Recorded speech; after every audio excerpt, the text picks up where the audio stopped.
Հայ առաքելական Սուրբ եկեղեցին գիշերը ժամը 1-ին հայտարարություն է անում բարերար Սամվել Կարապետյանի համար։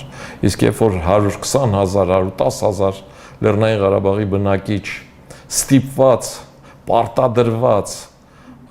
իր հայրենի հողից դուրս է մղվում, որի պատասխանատուն Ռուսաստանն է, ու ռուս խաղապահը իրենք որևէ հայտարարություն չարեցին։ Այսինքն իրենք այդ համատեքստում են, իրենք համարում են, որ միևնույն է մենք պիտի լինենք Ռուսաստանի հետ, իսկ ես բազմաթիվ անգամներ ասել եմ, որ Ռուսաստանի հետ մնալով մենք ունենալու ենք Հայաստանում նույն ճակատագիրը, ինչը ունեցանք Լեռնային Ղարաբաղում։ Ես կարծում եմ, որ ցանկացած սթափ մարդ սա հասկանում է, ցանկացած մարդ, ով փորձի վերլուծություն անել, սա հասկանալու է։ Այն տեսակետները, որ եթե Նիկոլ Փաշինյանը չլիներ, Ռոբերտ Քոչարյանը լիներ, դա չէր լինելու, այս տեսակետները սին են։ Հավանիր տեսանյութը եւ բաժանորդագրվիր նորությունները բաց չթողնելու համար։